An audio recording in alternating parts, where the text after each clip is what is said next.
Hello guys, welcome to my humble YouTube channel where I bring you fanfiction that will brighten your days. Before we start, a subscribe is greatly appreciated, and don't forget to leave a like and ring the bell icon so you won't miss exciting new fanfiction stories. Tensura of Bonds and Demon Lords by Ryagful. Chapter 16. Preparations. In the far north of the world, far beyond the northern sea of the magical continent, there lies a large landmass of frozen waste. In ancient time, it is said this land held a supremely advanced and powerful magical nation whose very name is now forgotten. In its place resides the demon lord who is said to have destroyed that nation, watching the world from his frozen throne. This is the land of demon lord Guy Crimson, the oldest of all demon lords and their unofficial leader. Few ever ventured into this place, and even fewer return, but today a man walked into the frozen fortress as if nothing was out of the ordinary. Outwardly he looked human, with platinum blonde hair and a fair complexion, but cold, unwavering eyes. This was Demon Lord Leon Cromwell, the Platinum Saber, and he was here because the master of the palace invited him. Walking through the dark, frozen corridor, he arrived at a large, ornate door in front of which stood a maid with blue hair. Though she looked harmless, she was, in fact, one of the 7 primordial demons, one of 2 which served the Lord of Darkness personally. As he approached, she bowed respectfully. "Lord Leon, welcome," she said in a monotone voice. "It is a pleasure to meet you. Please follow me." She turned and telepathically opened the door. On the other side was a large room that seemed to be made entirely of ice, rows of columns on each side and hundreds of demons standing at attention. On the far side of the room was a throne on which stood their master. He had fairly androgynous features and wore nothing but a pair of pants and a loose jacket. His hair was almost as long as he was and a deep blood red. He was Guy Crimson. Leon walked slowly to the throne. Not one demon in the room moved a single muscle. Finally, he came right in front of the ancient demon, who smiled widely. "Ah, Leon, welcome," he said as he got up and silently moved to Leon. As he got right up in the former hero's face, he licked his lips lasciviously and said, "Thank you for coming. Why don't we go to my bed?" and tried to kiss him. With the skill of someone who had to go through the act far too many times, Leon dodged out of the way. "I am not interested in men," Leon said with a tired expression. "I told you a million times already." "Don't be like that," Guy said teasingly. "You know, I can become a girl if you want. Single quote. You're missing the point," Leon said with an exasperated sigh. "If all you called me here for is this." "Of course not," Guy answered, more seriously this time. "I called you here to talk about the oncoming Walpurgis." Leon asked, as if the banquet was not even on his mind. "I'm not interested. That small fry Clayman called it, didn't he? I could care less what he has to say. He dismissed the other demon lord." "Me either," Guy admitted. "Clayman is a farce, a joke. It's not who called the meeting though, it's about who supports him," he said with a grin. "Frey," Leon said, then added, "and Milim. Indeed. How about we move somewhere else for now?" Guy offered. Nodding, Leon followed him outside the room. A few moments later, they arrived at a large terrace with a table and 2 seats prepared. They sat down and another maid with green hair served them tea. "So, what's is this about, Guy?" Leon asked as he sipped the tea. "Is this about Milim?" he asked. Yes. You see, she's an idiot. But she is the next oldest demon lords after to me. I heard some suggest that she is being manipulated, but that is ridiculous," he dismissed. "Is it?" Leon asked, genuinely curious. "Yes," Guy said with no hint of thinking it as anything but the truth. "With her power, especially her eyes, she cannot be tricked. It cannot be done. Anything she does because she wants to. Which means, she sees something very, very fun or exiting in this," he finished with a grin. "I see," Leon said as he lowered his cup. "But still, I have no real interest. I have no intention of ending up like Carrion." He looked at the ancient demon. "You have known her the longest. Can't you tell what that girl is up to?" While I'm happy you're relying on me." "No," the demon admitted with a shrug. "Sadly, I cannot read the intentions of idiots. It's one of my few weaknesses." Yes, I too can't really deal with the other ancient demon lord," he said, referring to Romulus of course. How I wanted to strangle her to death many times. Don't say that. Guy laughed. If you did anything to Romulus, I'd have to murder you, you know. I was joking. Leon said. Boring. Guy dismissed. I'll give her Milim that much, she is never so boring as the rest of you lot. He sighed. I have no intention of fighting a losing battle. Only Milim could really put up a fight against you. Leon dismissed. Oh, come on now. Guy said playfully. You could win against me, say, 1 time out of a million, even saying that much is quite something. He said. 1 in a million is nor worth considering. Leon dismissed. Ah, whatever. Let's get to the interesting bit, he said as he leaned forward. See, a few months ago Milim dropped by, out of the blue. She was saying some nonsense about some slime who founded a nation of monsters out in the Jura forest. I heard about that, Leon said. I heard his name is Rimuru Tempest. He was even endorsed by the Dryads, the protectors of the forest. He informed the demon. I see. I didn't know that, Guy said smiling.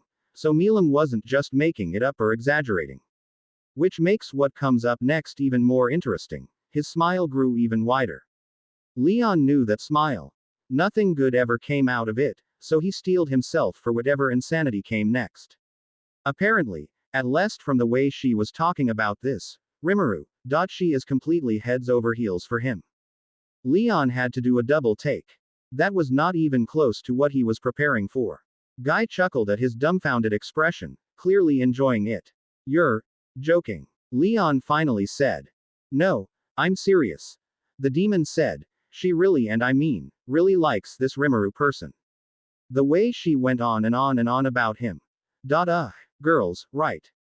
He grinned. Leon wanted to remind the demon that he had offered to be one not long ago, but a presence disturbed him before he could. He said as he looked over his shoulder. Hello, he greeted to the young-looking woman that had appeared out of nowhere behind him, Ice Dragon Velzard. Hello, Leon. The dragon who was more powerful than any of the true dragons answered back, as ill-tempered as always, she said as she sauntered over to Guy. What were you talking about? She asked as she sat down on the chair handle. Leon knew for sure that she was just pretending not to have heard. We were just discussing the oncoming Walpurgis. Guy told her, playing along. It seems Milim has found something very interesting in the Jura forests, he said. And it wasn't your younger brother. She looked somewhat disinterested. Speaking of Veldora, I have heard he was revived. Leon said. Velzard quickly perked up when she heard that. Aha. I felt something. But, she looked distant, as if looking for something. His aura seems far weaker than before. Perhaps he is not fully restored. About that, Leon said. It seems that, though he escaped from the infinite prison, he was laying dormant for some reason. There was supposedly this large battle between Tempest and the human kingdom of Falmouth in the forest, nearby where he was sleeping. Story goes, all the bloodshed woke him up. He told the two who were looking at him intently. Then he went on a rampage, wiping out the human army entirely. Sounds like him. He never learns, Velzard said, disappointed. Perhaps if you didn't kill him all the time. Guy said. She looked over at him with a fake pout. In any case, Leon interrupted their act. From what I heard, this Rimuru placated him. How? I don't know. Velzard looked over at him. Curious, interesting. Still does not explain why he went missing for 2 years. If he died inside the infinite prison, he should have reformed in a matter of weeks, she pondered. I have a theory, Leon said, drawing her attention again. Someone may have transferred Veldora, along with the infinite prison, into some sort of subspace.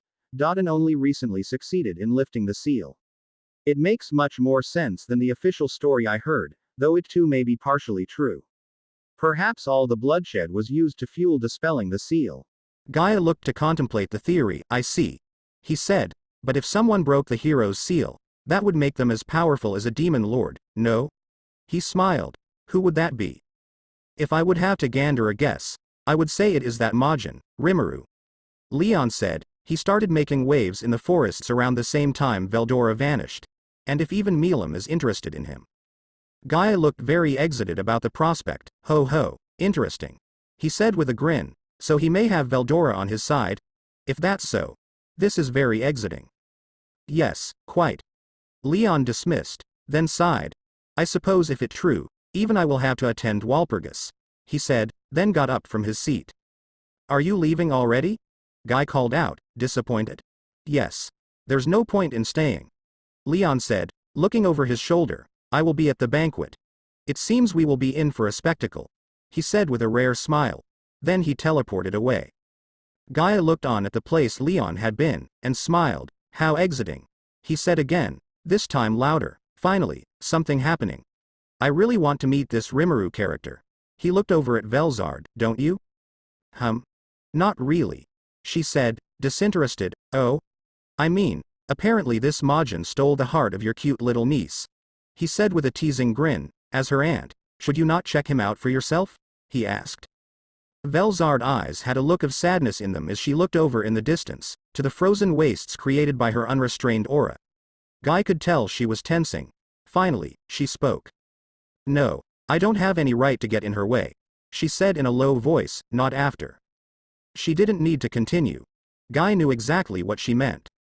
Both she and her sister had always held themselves partially responsible for never being there when their older brother was killed. In his opinion, they were a bit too hard on themselves. It was also his opinion that he and Rudra were the ones who were truly responsible for that tragedy. And the one that followed a few years later. He knew for sure that Rudra was far, far worse in the self-blame than the rest of them. Or at least he was. These days, he couldn't tell what his age-old nemesis was thinking. Velzard looked at him with a downtrodden expression. Guy. I know you care for her a lot more than you want to admit, she said. He remained silent, face blank, neither denying or confirming her words. So I know you, at least, will look out for her. She didn't finish, however. She started walking away and vanished again. Ha ha. Guy laughed to himself on the empty terrace. He looked up at the night sky, a faint aurora beginning to form. He remembered the old promise he made to the girl's father, so long ago, and wondered what he would say to him right now. And with that, the summit is now concluded. Shuna said to the assembled dignitaries, we will distribute transcripts of the meeting later, and provide any new information as available. After several hours of constant back and forth, the summit was finally over. Rimuru had to breathe a sigh of relief as he again addressed his allies, and so. Thank you very much for your support, he said with a bow. Everyone began to move out and see to their duties. Rimuru made sure to lead Gazel and Elalude as they left, thanking them once more for their support. And so concluded the summit. After leaving the matters of the army to Benimaru, he called Ramirez away to have a chat with her while they waited for Guy's assistant that was meant to take her to Walpurgis. Mostly, he wanted her to tell him all she could about the meeting and the other demon lords. Actually, it was originally just a kind of tea party between me, Guy and Milim, she said while nibbling on some snacks. Ah, Lady Ramirez, do you want some more? Trainee said cheerfully. To recap, the Dryad had fainted when she saw her former, and present, queen appear out of nowhere. Ever since waking up, however, she had constantly been following her around like a lost little puppy, which Ramirez really didn't seem to mind. The Dryad even said she wanted to go work for the fairy again. He felt kinda bad for Beretta, having to deal with both of them, but oh well.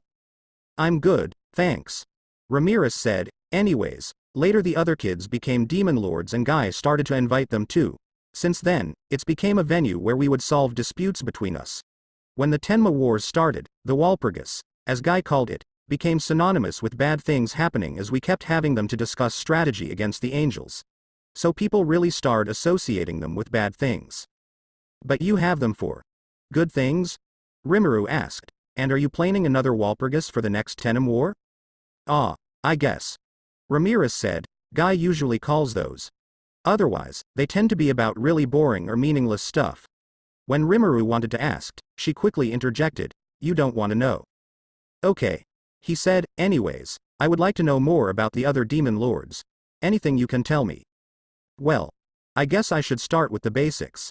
In short, the demon lords were ranked by seniority. The older members, while not all powerhouses, Ramirez being the best example, still had quite a bit more prestige and name recognition than the younger ones.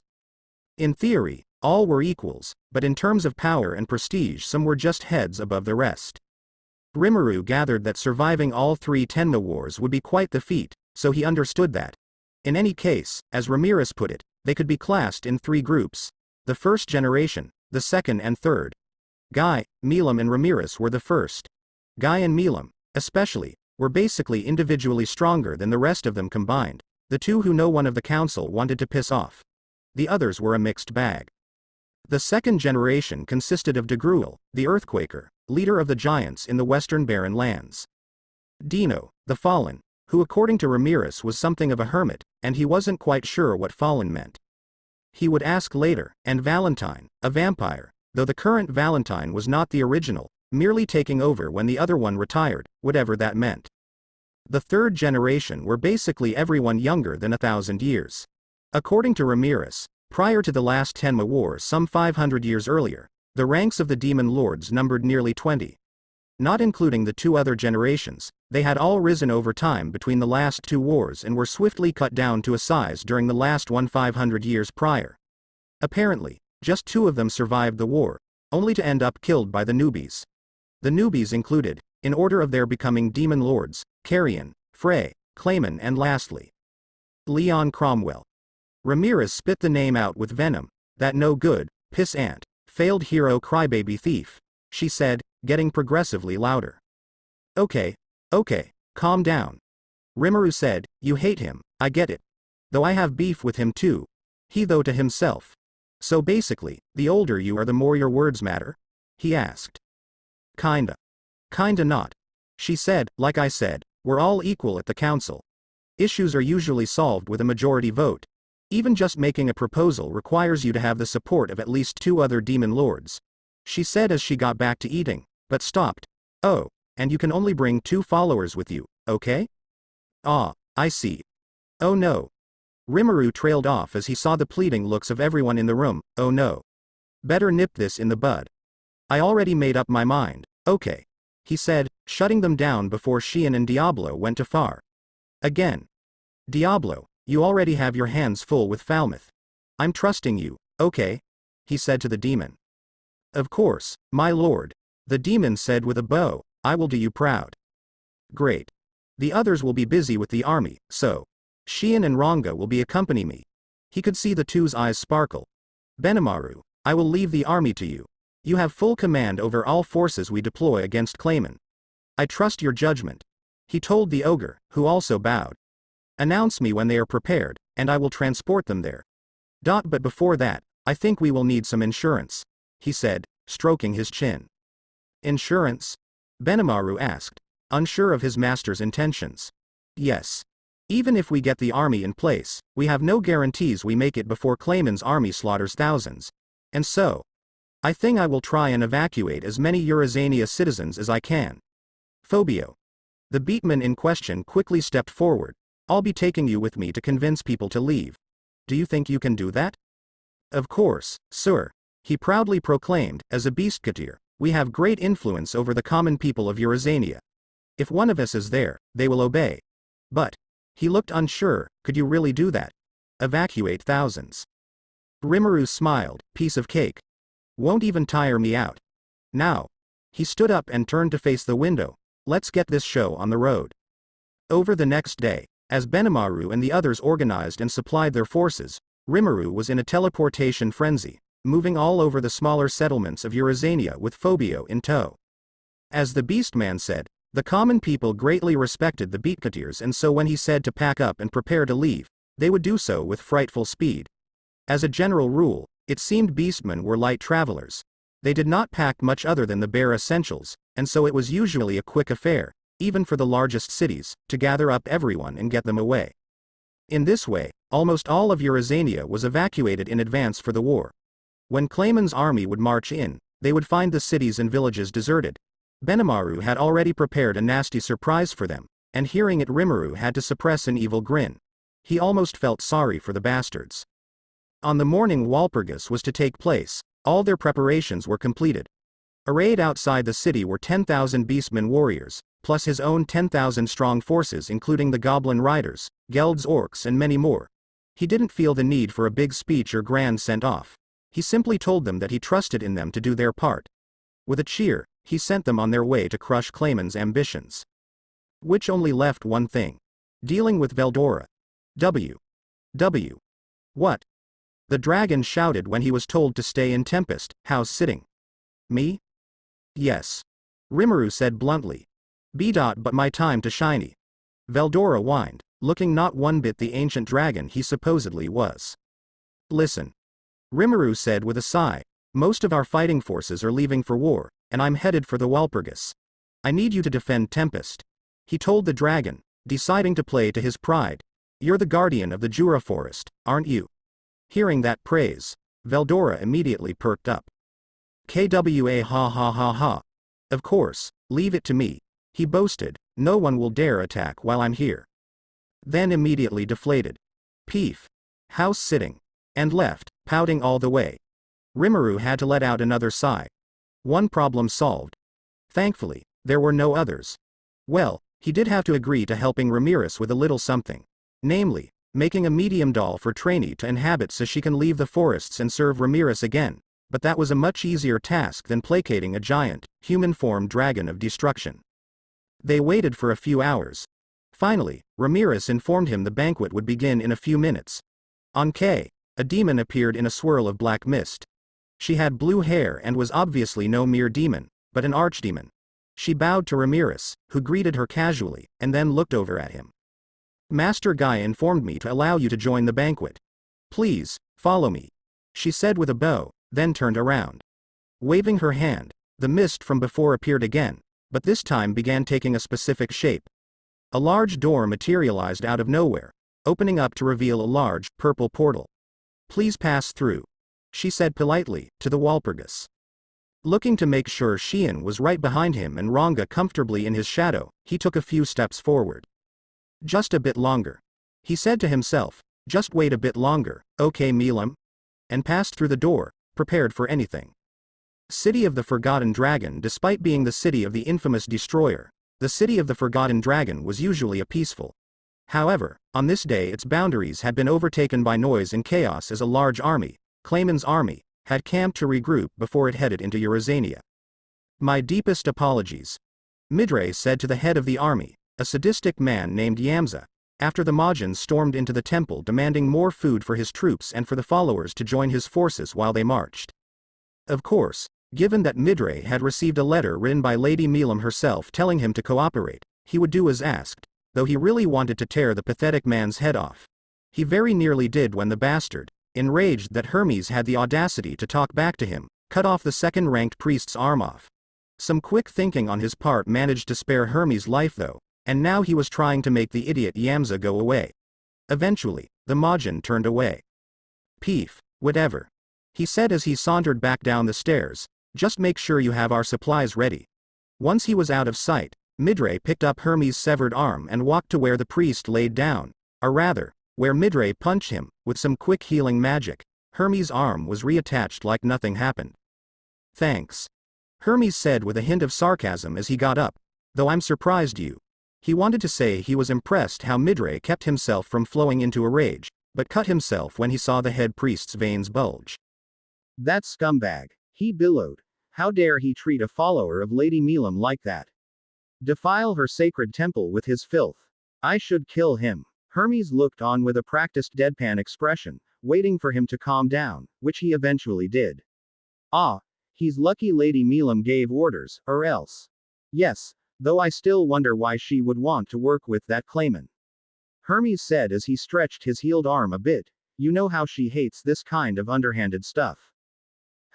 It is not our place to question, Hermes. The head priest told him. We simply need to keep faith in Our Lady and follow her instructions. He turned to look in the distance at the thousands of lights speckled outside the city, the camp of Clayman's army. He smiled wickedly. Just wait. Our Lady will surely make him regret this insolence.